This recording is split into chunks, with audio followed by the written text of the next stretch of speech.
Hola, aquí nuevamente con Infiltrados. Vamos creciendo de fe en fe. Reflexionaba yo todo lo que Jesús hacía para el Padre y decía qué cosas tan maravillosas Él en obediencia, todo lo que hacía por el Padre. Y a veces nosotros, siendo hijos naturales de nuestros padres, de nuestras madres, no lo hacemos.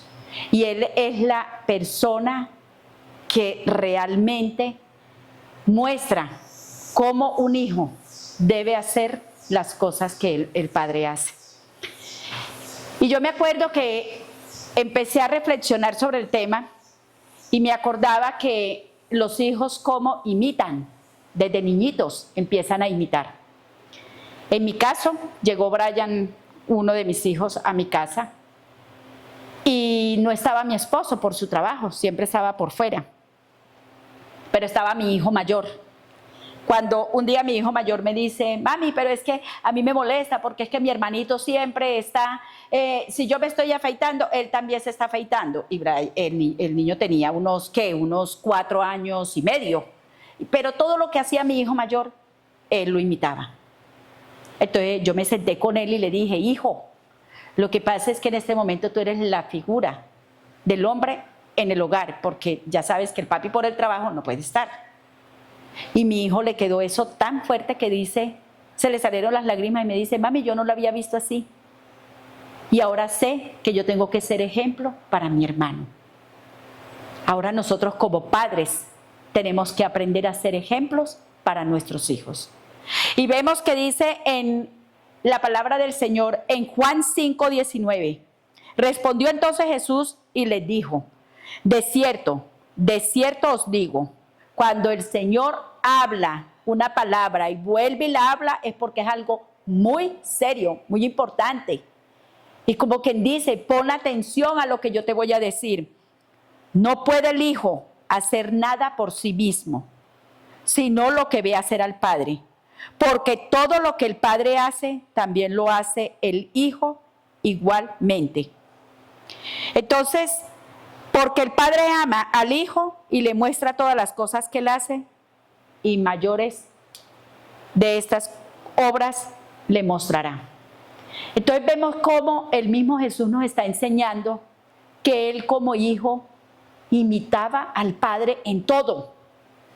Porque vemos a un Dios que en su fe y amor construyó un universo, pensando para nosotros. Y todo lo que hacía el Padre era para beneficio de todos y cada uno de nosotros, sus hijos, que en el amor de Él y en su fe empezó a planear desde su corazón. Y vemos a un Jesús que cuando hay una necesidad espiritual muy grande, que es la salvación, no, mi Padre ha hecho tantas cosas que yo tengo ahora que hacer algo por Él. Y eso me empecé yo a meditar y a reflexionar y yo decía, Dios mío, qué amor tan grande es entre ese padre y ese hijo.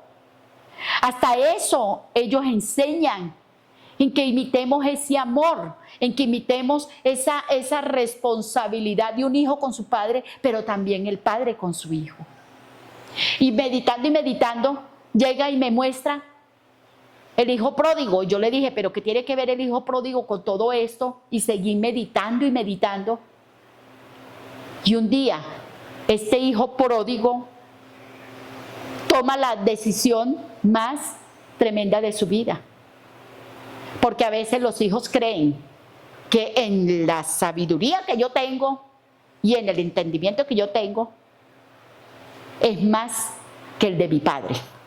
Y este muchacho toma esas decisiones donde le pide herencia. Es que forzado, el padre no se había muerto y ya le estaba pidiendo la herencia.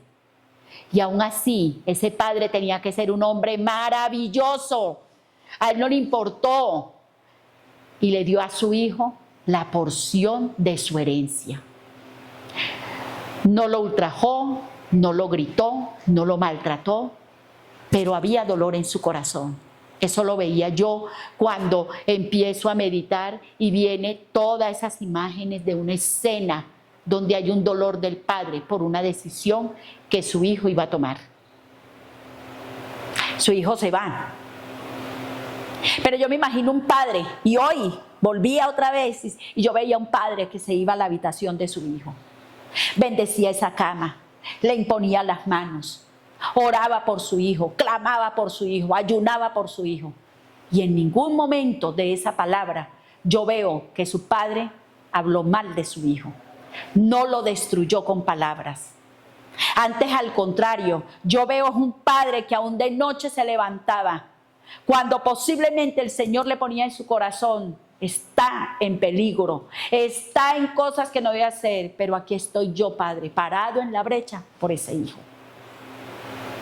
Pero hay padres que en vez de construir, destruyen a los hijos, los maldicen.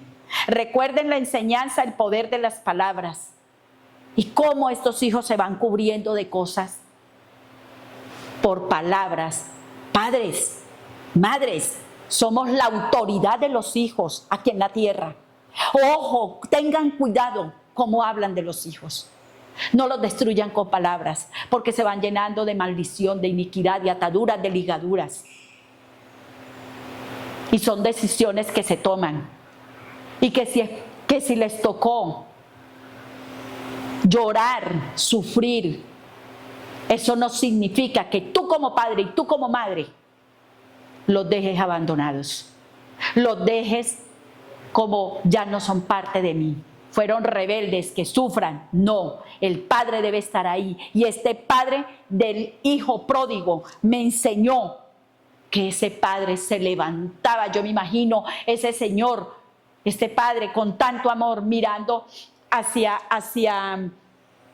adelante de su casa, el camino. ¿En qué momento aparecerá ese muchacho? ¿En qué momento aparecerá ese hijo de mi corazón? Pero llegó el gran día. Y la lección más grande, ese padre, cuando ve a su hijo, sale a su encuentro. Ese padre, su corazón se vuelca de amor y de alegría. Llegó mi hijo. Él no dijo: llegó aquel que hizo lo que le dio la gana. No, llegó mi hijo. Pero este padre tendría que ser un padre de familia tan hermoso, que en medio de todo el desorden que hizo este muchacho, él dijo: ya lo perdí todo, estoy mal, estoy acabado. Literalmente, las finanzas, todo, su vida estaba mal. Pero vemos a un padre, como lo dice su hijo: mejor me devuelvo a la casa de mi padre, no importa que yo cene con los criados, porque tendré sustento y alimento. Quiere decir que era un padre que honraba a esas personas que trabajaban con él. Les daba dignidad, buen vestido, buena alimentación, buen cobijo, buen techo, amor y respeto y protección, aún a sus criados. Y él dijo: yo tengo que ir y no me importa estar con los criados, pero me beneficiaré. Porque ese padre que posiblemente se diría a ese muchacho pródigo: no lo valoré, ahora yo necesito de ese amor y protección. Y ese padre corre a abrazar a su hijo cuando lo ve. Y ese hijo no se esperaba ese recibimiento. Porque hay padres que cuando ven a los hijos que están mal, en vez de restaurarlos, abrazarlos, consolarlos, edificarlos, hacen de que ellos, antes al contrario, con sus acciones y sus actitudes, ese hijo no quiera nada con su padre.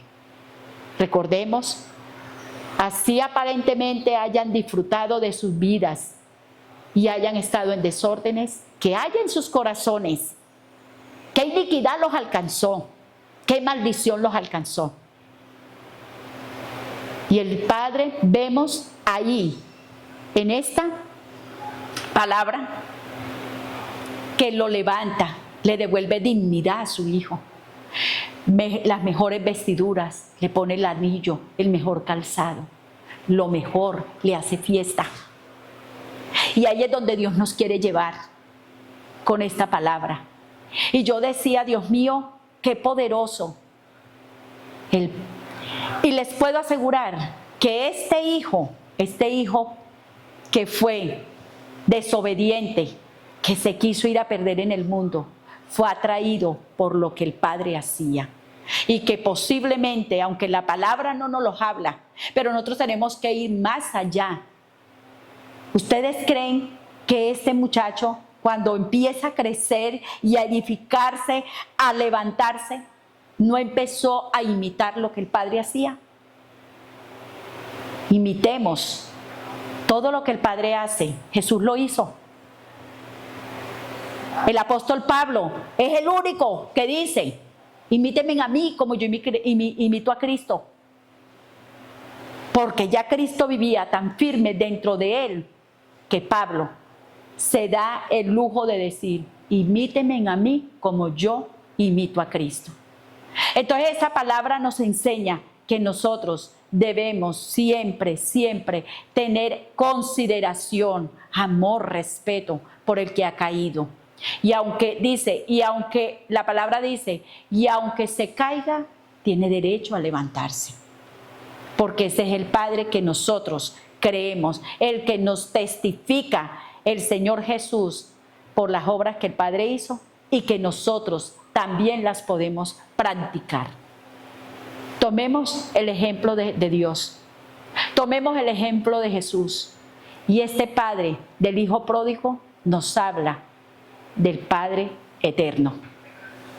Así es que Él nos levanta, no importa lo que hayas hecho, no importa el desorden de vida, pero te declaro y te profetizo que Dios te trae con esas cuerdas de amor a Él. Y que tarde que temprano tu corazón va a dar ese vuelco a Él. Y vas a entregar tu vida y va a ser transformada, porque el amor de Dios todo lo transforma. Así que te bendigo. Bendigo tu vida y todo lo que tú eres. Y no dejes que el enemigo trabaje, que porque has cometido tantas equivocaciones, no eres digno. Tú eres digno porque Cristo murió en la cruz para darte dignidad y darte ese sello de llamarte hijo de Dios. Te invito a que te suscribas a este canal y que lo compartas para que muchas personas empiecen a ser edificados a través de esta palabra. Dios te bendiga.